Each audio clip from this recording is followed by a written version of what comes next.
बिस्मिल्लाहिर्रहमानिर्रहीम। अल्लाह अल्लाह तेरी इबादत करते हैं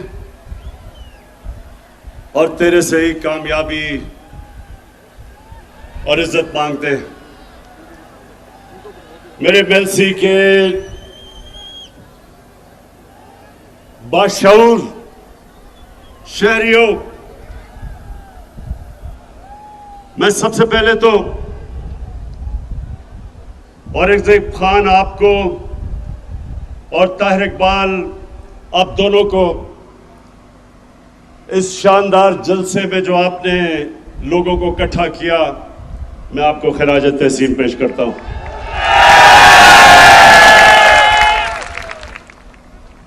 अब औरंगजेब भाई, इतनी ज्यादा चीजें आपने मेरे से मांग ली,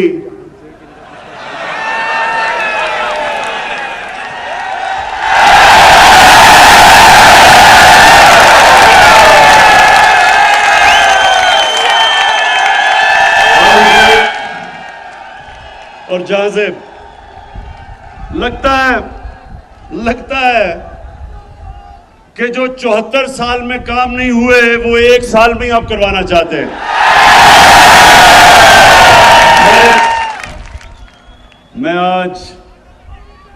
मैं आपको खुशखबरी सुनाता हूं।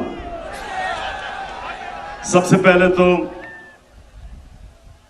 मेलसी के लोगों, सबसे पहले खुशखबरी ये है कि हमारी फेडरल गवर्नमेंट ने फैसला किया है कि हम जनूबी पंजाब के लिए 500 अरब रुपया मजीद खर्च करेंगे। और अभी आपको उस्मान बुज़दार ने, आप ही के जनूबी पंजाब के चीफ मिनिस्टर ने इतनी लंबी चीजें बताई हैं कि जो आपकी ख्वाहिशें थी तकरीबन सारी उन्होंने कहा या इस बारी पूरी होंगी और या अगले बजट में पूरी होगी। लेकिन मेलसी के लोगों, इससे भी ज्यादा खुशखबरी आपको सुनाने लगा हूं।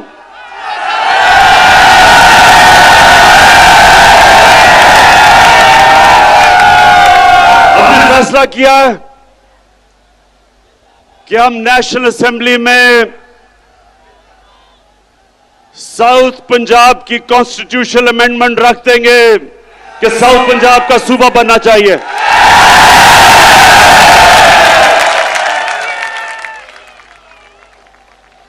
अब हम देखेंगे कि क्या ये पीपल्स पार्टी और नून लीग, आप तो बड़ी देर से लोगों को वादा कर रहे हैं जनूबी पंजाब का, क्या आप हमारी हिमायत करेंगे या नहीं, अब आपके सामने आ जाएगा।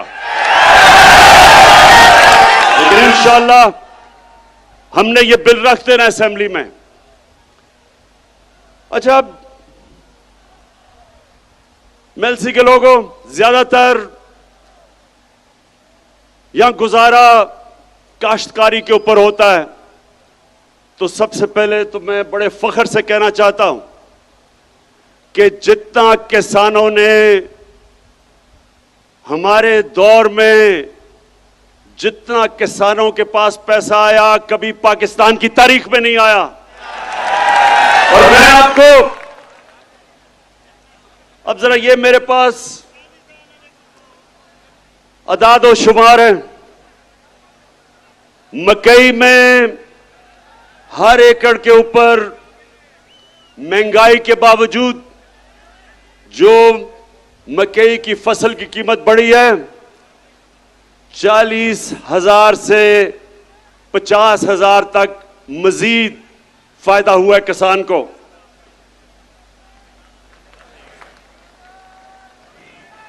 गंदम के अंदर जो हमने 50% हमारे दौर में गंदम की सपोर्ट प्राइस बढ़ाई, जो किसान की जेब में आया हर एकड़ में वो 25,000 से 30,000 रुपया। उसके बाद कपास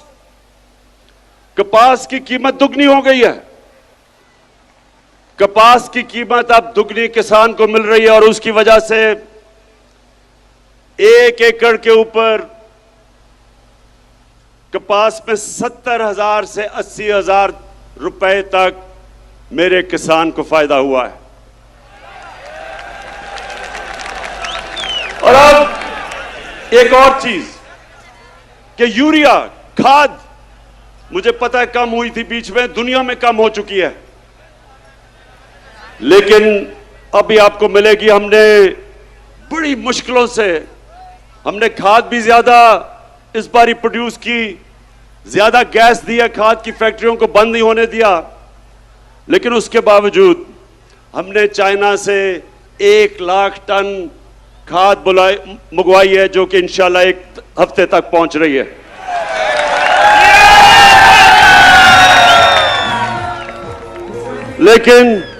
लेकिन अब किसानों, जितने भी किसान हो, एक चीज समझ जाओ कि आज बाहर की दुनिया में खाद जिस कीमत पे मिल रही है, उससे 5 गुना कम कीमत पे हम पाकिस्तान में खाद दे रहे हैं आपको। 132 अरब रुपए का हम सब्सिडी दे रहे हैं। तो मैं इसलिए आज आप किसानों के सामने पहले ये जरूर बात करना चाहता हूं, और भी अभी बड़ी बातें करनी है मैंने, लेकिन मैं पहले अपने, क्योंकि मेरा ये ईमान है, जब किसान खुशहाल होगा पाकिस्तान तरक्की करेगा। और ये बड़े मुश्किल वक्त में आपको पता नहीं कि अल्लाह ने हमारी हुकूमत को किन किन इम्तिहानों से गुजारा है। पहले एक मुल्क मिला जिसको रे चोरों का टोला दिवालिया निकाल चुका था, उसको संभाला, और फिर जब वो संभल रहा था तो 100 साल में एक दफा इस तरह का बुरान आता है, जो कोरोना वायरस पाकिस्तान और सारी दुनिया में आ गई। और मैं अल्लाह का शुक्र अदा करता हूं कि हमारा वो मुल्क है जो दुनिया मानती है कि 190 मुल्कों में से वो 3 वो मुल्कों में से है जिसने सबसे बेहतर तरीके से इस बड़े बुरान से अपने मुल्क को निकाला है, अपने लोगों को भी बचाया, अपनी माइशत को भी बचाया। और उसके बाद महंगाई का समुंदर आ गया सारी दुनिया में। मेलसी के नौजवानों, आपको पता होना चाहिए कि इस वक्त दुनिया की तारीख में, यानी, और मैं तारीख की बात कर रहा हूं कि अमेरिका में 40 साल के बाद सबसे ज्यादा महंगाई आई है, बर्तानिया में 30 साल के बाद, जर्मनी में 26 साल के बाद, तुर्की में 20 साल के बाद। इतनी महंगाई दुनिया में जो आई है, उसके मुकाबले में पीपल्स पार्टी का जो 2008 से 13 का दौर था, उस दौर में ज्यादा महंगाई थी आज से। लेकिन इस महंगाई के बावजूद इंशाअल्लाह हमने पूरी कोशिश की कि आपके ऊपर हम कम बोझ डालें, और अल्लाह का करम है कि हमारी पाकिस्तान की तारीख में सबसे ज्यादा टैक्स इकट्ठा किया गया है। और उसकी वजह से मैंने 10 रुपए कम किया पेट्रोल और डीजल,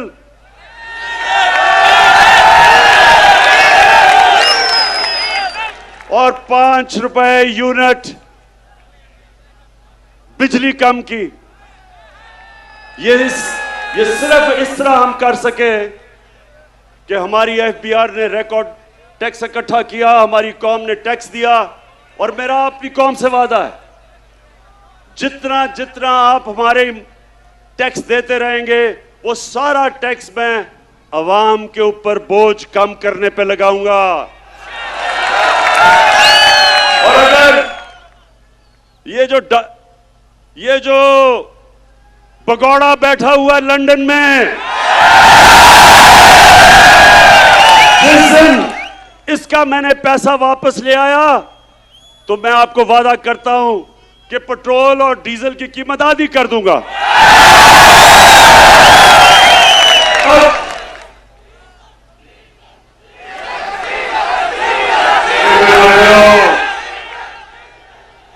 अभी फजलू डीजल पे भी मैं आ रहा हूं।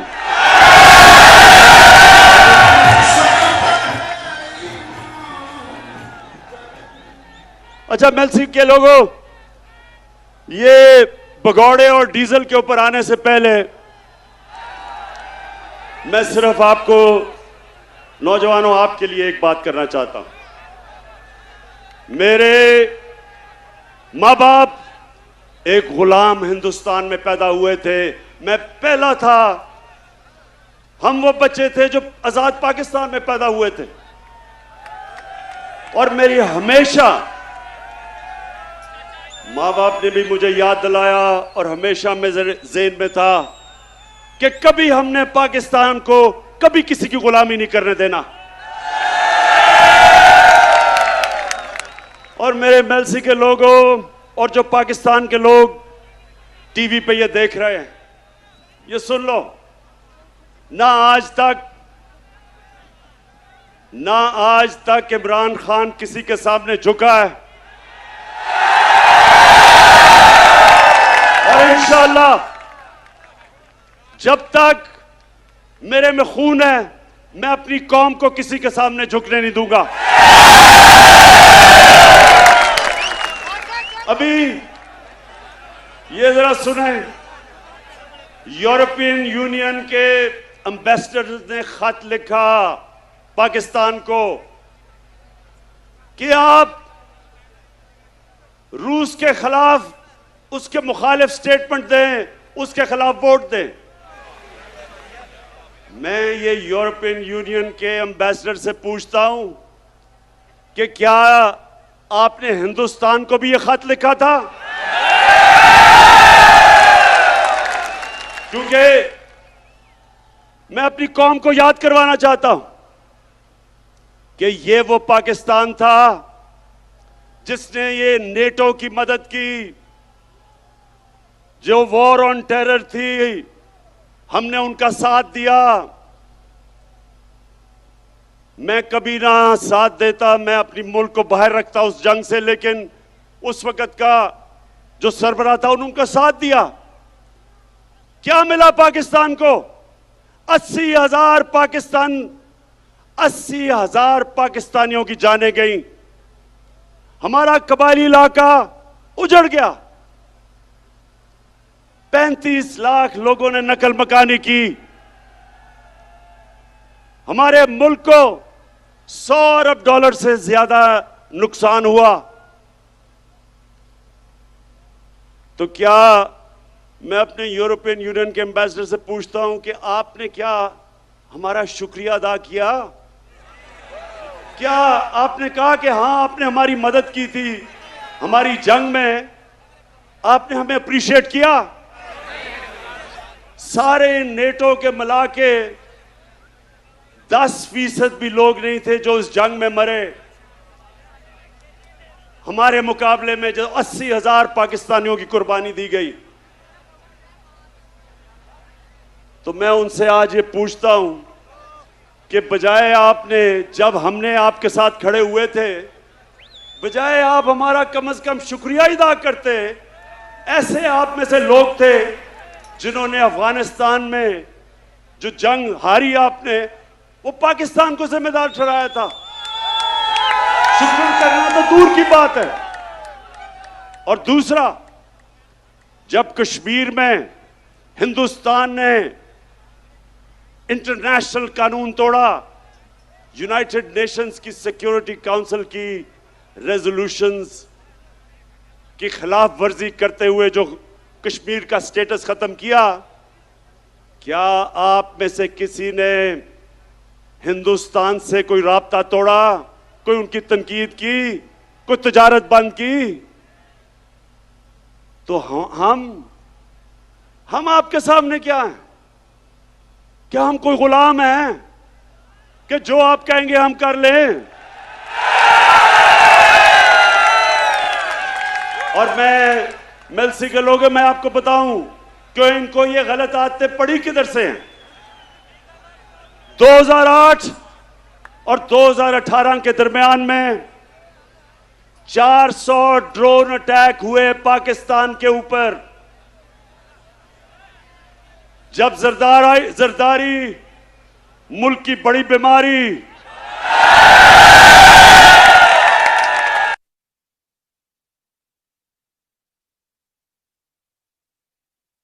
आज़म इमरान खान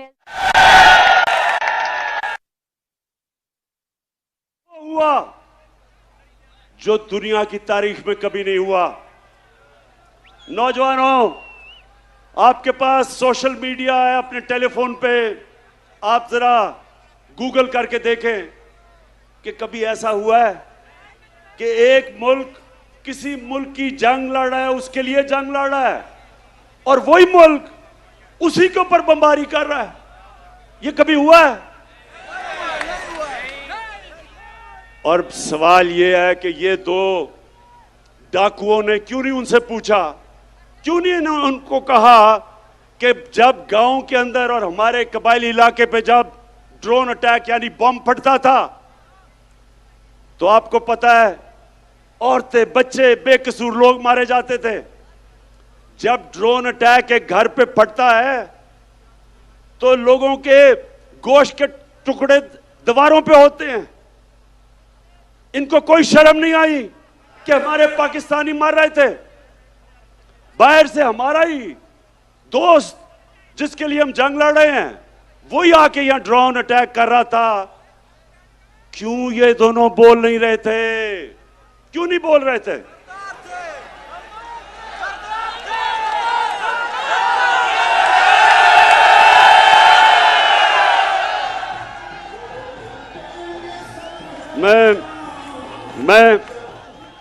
मैं आपको बताता हूं कि ये दो डाकू क्यों नहीं बोल रहे थे, क्योंकि इनके चोरी इस मुल्क से जो पैसा लूट के इन्होंने बाहर के मुल्कों में और बैंकों में और बड़े बड़े महल्लात लिए हुए थे, इनको डर था कि जिस दिन ये कहेंगे कि सर ये क्या कर रहे हैं आप, ये ना करें, वो इनकी प्रॉपर्टी जब्त कर लेंगे।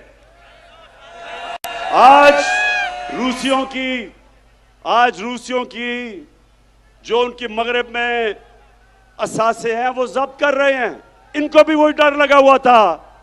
तो ये पैसे के बुत की पूजा करने वाले चुप करके तमाशा देखते रहे और हमारे लोगों का खून होता रहा।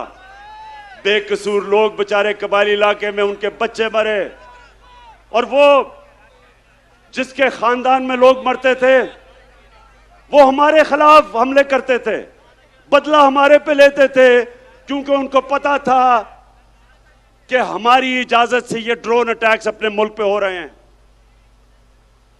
आप बताएं, जब से इमरान खान वजीर आजम बना कोई ड्रोन अटैक हुआ है? नहीं हुआ। और मैं आज अब सबके सामने कहता हूं कि कभी किसी ने कोशिश की ड्रोन अटैक करने की, मैं पाकिस्तान की एयरफोर्स को कहूंगा कि वो ड्रोन को नीचे गिरा दें। इसलिए कि यह कानून की खिलाफ वर्जी है।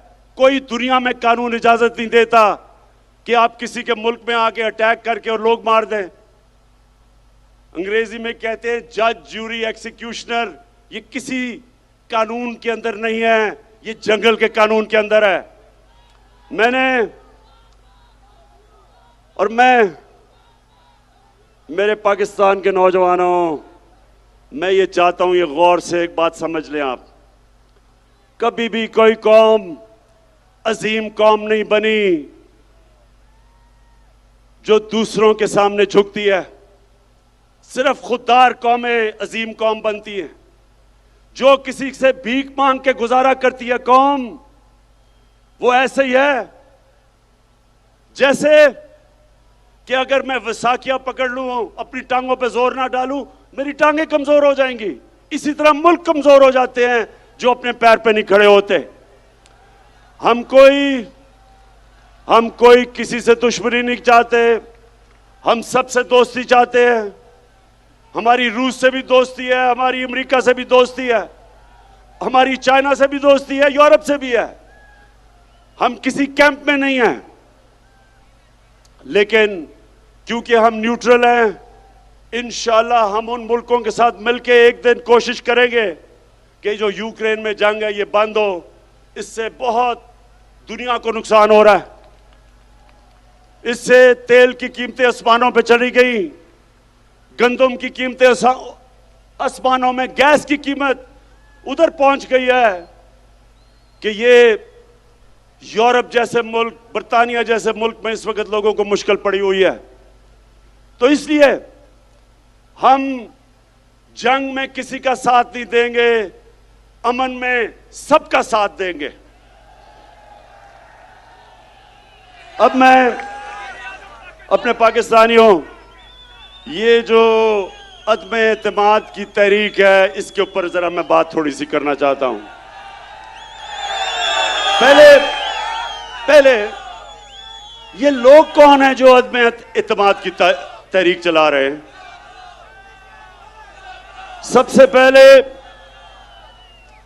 सबसे पहले मुजरिम नंबर 1 नवाज शरीफ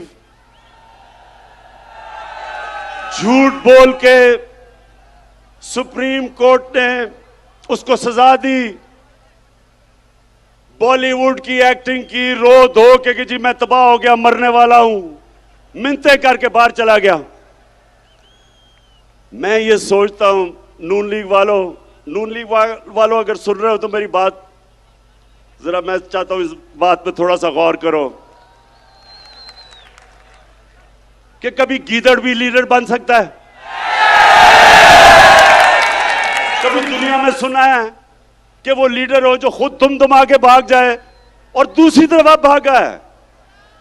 पहली दफा जनरल मुशर्रफ के दौर में तो आसिफ जरदारी ने तब कहा था, आसिफ जरदारी जब आप इकट्ठे होंगे तो जरा याद कराना शरीफों को और नून लीग को कि क्या आपने ये नहीं कहा था कि अटक जेल में टिश्यू के डब्बे खत्म हो गए नवाज शरीफ के आंसू पहुंचते पहुंचते।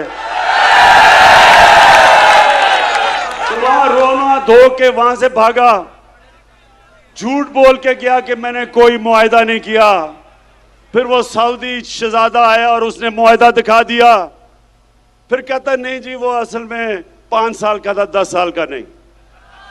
अब फिर बाहर चला गया है। अब नून लीग, मैं जरा अपनी, क्योंकि नून लीग में बड़े अच्छे अच्छे लोग भी हैं, तो मैं जरा नून लीग वालों से ये भी पूछना चाहता हूं, अपने जरा बच्चों को कहें जरा गूगल करें अपने मोबाइल पे, कोई इसकी दुनिया में मिसाल मिलती है कि एक मुल्क का 3 दफा वजीर आजम, उसके 2 बच्चे बाहर पड़ गए, अरबों रुपए के महलों में रह रहे हैं, वो खुद अरबों रुपए के महल में रहता है, और जब बच्चों से पूछते हैं कि जी ये पैसा किधर से आया, कहते जी हम तो पाकिस्तानी शहरी नहीं हैं, हम जवाबदेही नहीं हैं। यानी 3 दफा मुल्क का सदर, प्राइम मिनिस्टर, इसका मतलब कि वो फिर ये सिर्फ पाकिस्तान को लूटने के लिए आते हैं, पैसा चोरी करके बाहर, छुट्टियां बाहर, ईद बाहर, घर बाहर, शॉपिंग बाहर, और पाकिस्तान सिर्फ लूटने के लिए रखा हुआ है। ये है नंबर 1 जो चाहता है अदम इत्तेमाद की तहरीक हो, इसलिए कि वो चाहता है कि फिर से उसको याद आ रहा है कि कैसे उन्होंने मजे मजे से पाकिस्तान को पिछले 30 साल में लूटा है। दूसरा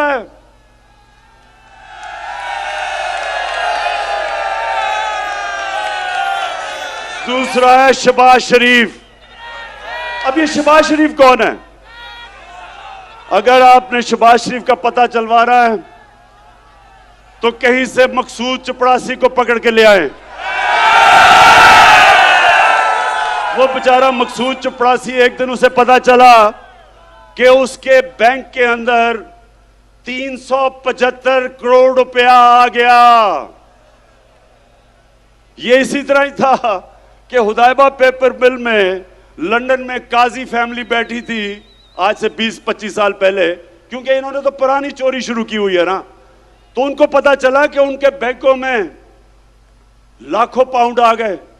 वो बेचारे हैरान, किधर से आए हैं? पता चला यहां से चोरी का पैसा पहले उधर भेजा और उधर से रेमिटेंस दिखा के पैसा पाकिस्तान ले आए। तो शहबाज शरीफ, अच्छा अब इसका मैं आपको एक बताऊं, इन दोनों ने एक बड़ा ये हर कोई मैच खेलता है ना, तो इन्होंने एक मैच की एक टेक्निक निकाली हुई है। वो भगौड़ा जो उधर बैठा है, वो और उसकी बेटी, वो फौज को बुरा भला कहते हैं, और शहबाज शरीफ जो भी उसको बूट नजर आता है पॉलिश करना शुरू कर देता है। लेकिन शहबाज शरीफ, ये वो जमाना बदल गया है। ये वो जनरल जिलानी का जमाना नहीं जब उसके घर पे सरिया लगाते लगाते अब वजीर आला बना और फिर अरबोपति बन गए। जमाना बदल चुका है। आपको शहबाज शरीफ जो मर्जी आप कर लें, आपको जवाब देना पड़ेगा कि 16 अरब 1600 करोड़ रुपया आपके नौकरों के अकाउंट में कैसे आया। मैं फिर से नून लिख के पूछता हूं कि आप भी ये पूछे तो सही इससे कि 1600 करोड़ रुपया नौकरों के अकाउंट में किधर से आ गया। अगर हलाल का पैसा था तो अपने अकाउंट में लेते, क्योंकि आपने चोरी का पैसा था तो नौकरों के अकाउंट में। बेटे को भी इसने बाहर भिजवा दिया है, मकसूद चपड़ासी को भी बाहर भिजवा दिया है, अपने दामाद को भी बाहर भिजवा दिया है। भाई यहां तो अदालतें आजाद हैं, क्यों बाहर भिजवाया हुआ इनको। तो ये है दूसरा जो डरा हुआ है कि इसका केस आने लगा है और अगर केस आ गया तो इसने जेल में होना है, इसलिए ये भी जल्दी जल्दी अदम एतमाद की तहरीक में। और तीसरा है नहीं बीमारी, जरदारी। जरदारी का कमाल यह है कि जब बेनजीर इक्तदार में आई तो आते साथ ही एक साल ही नहीं लगा, सारी दुनिया में धूम मच गई मिस्टर 10% कि हर चीज के ऊपर 10% पैसे खींच लेता था। ये वो आदमी था जो बेम्बिना सिनेमा के टिकट ब्लैक करता था। उसके बाद जो इसने पैसा बनाना शुरू किया, इसके और नवाज शरीफ के ऊपर बाहर के अखबारों के अंदर मजमून आए, किताबों के अंदर इनका जिक्र आया, इनकी चोरी का। बीबीसी के ऊपर फिल्में बनी इनकी चोरी पे। इसी जरदारी को 2 दफा नवाज शरीफ ने जेल में डाला करप्शन पे, और हुदैबा पेपर मिल का जो करप्शन का केस था वो जरदारी ने उसके ऊपर बनाया नवाज शरीफ पे। 96 की असेंबली में आसिफ जरदारी से पूछा गया कि सारे महल आपका है या नहीं है। एक बड़ा महंगा इसने महल खरीदा बर्तानिया में। इसने असेंबली में कहा यह मेरा नहीं है। वो केस हुआ, केस पाकिस्तान जीत गया, सारे माल को बेचा, पैसा पाकिस्तान आना था।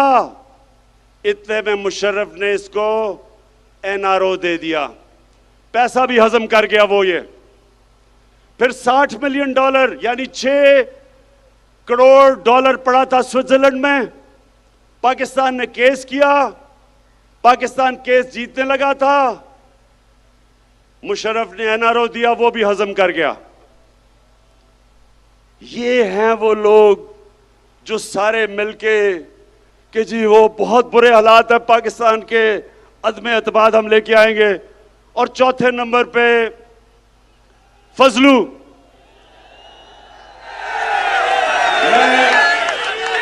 मैं इसको कभी मौलाना नहीं कहूंगा, क्योंकि मौलाना, हम अदब से मौलाना को कहते हैं।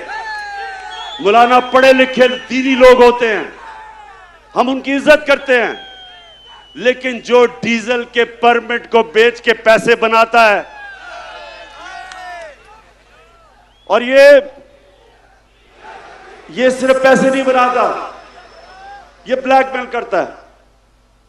मदरसे के बच्चों को ले आया, इस्लामाबाद में धरना दिया। वो मीडिया ने जाके मदरसों के बच्चों से पूछा कि ये क्यों आए हो तुम धरना देने। उन्होंने कहा जी इसलिए कि इमरान खान यहूदी एजेंट है।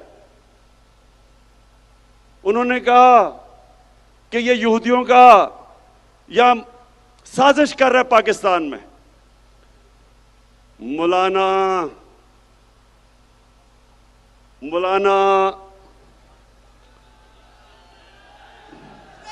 नहीं, डीजल नहीं मैं कह सकता इसको। फजलू, मुझे ये बताओ कि तुम्हारे और ये जो तुम्हारा डाकुओं का टोला है, इसके होते हुए यहूदियों को साजिश करने की जरूरत क्यों है पाकिस्तान में? पिछले 10 सालों में 4 गुना, 2008 से 18 तक 4 गुना पाकिस्तान का कर्जा बढ़ा है। 4 गुना, 6,000 अरब रुपए से 2008 में 60 साल में पाकिस्तान का कर्जा 6,000 अरब था। इन्होंने 10 सालों में पहुंचा दिया 30,000 अरब। तो मैं इनसे पूछता हूं कि जब आपने मुल्क को मकरूज कर दिया, जो भी हम टैक्स में इकट्ठा करते हैं आधा चला जाता है आपके लिए हुए कर्जों की किस्तों पे।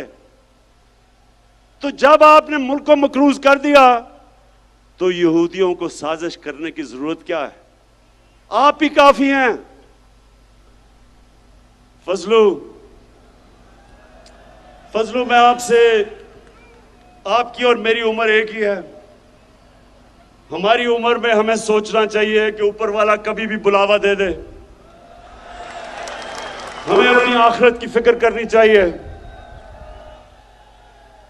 और आपका तो थोड़ा वजन भी ज्यादा है, इसलिए आपको अब सोचना चाहिए अपनी आखिरत का।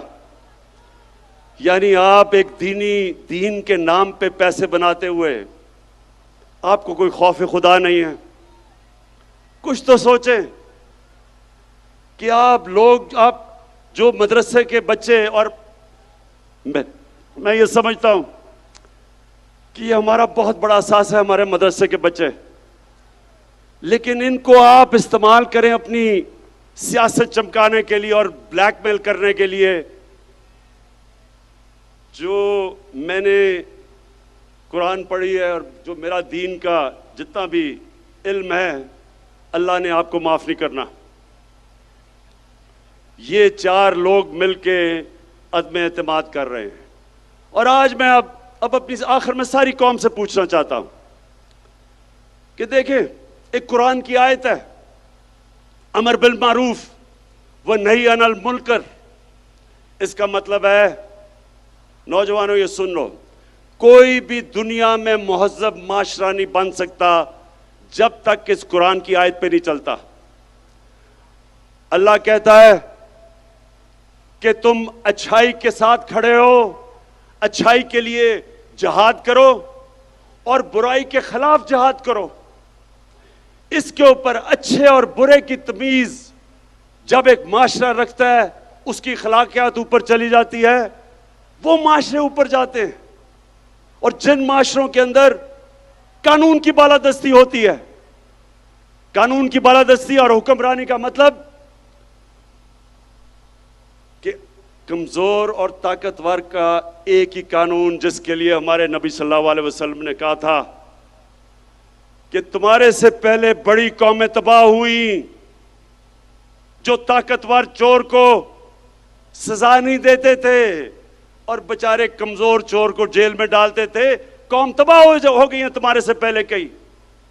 अब ये जो चोरों का टोला है, ये सारे जो आपकी कौम को नुकसान पहुंचा रहे हैं, 35 साल से ये नुकसान पहुंचा रहे हैं।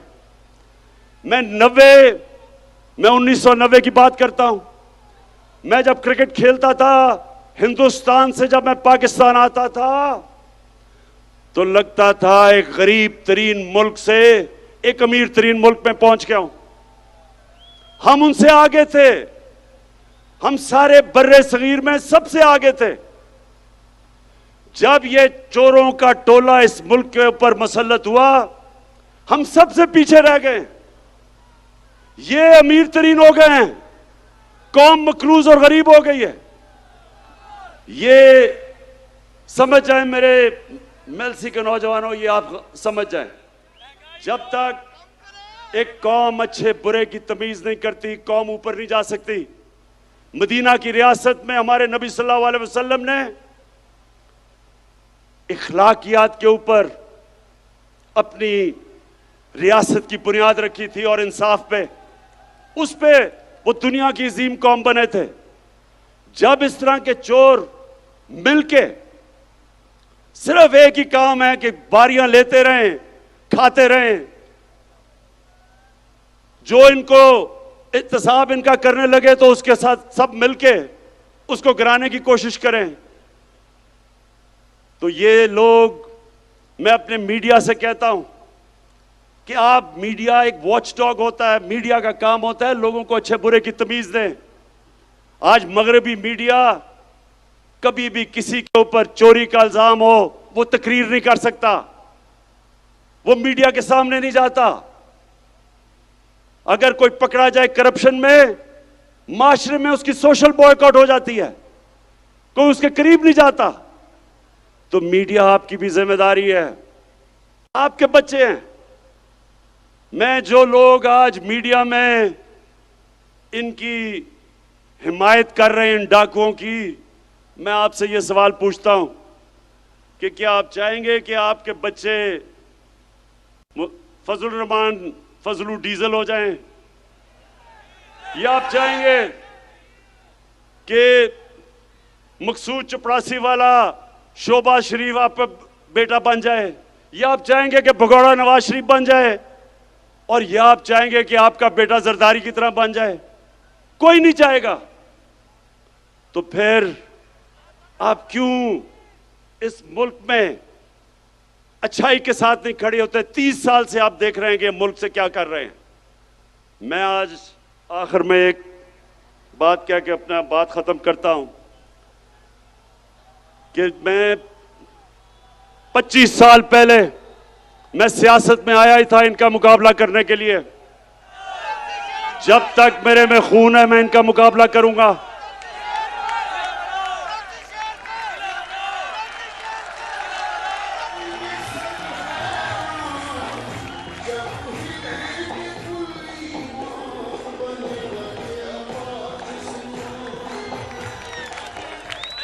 मैं इनका मुकाबला करूंगा और अभी मेरी पूरी तैयारी है कि जो भी ये करेंगे मैं उसके लिए तैयार हूं।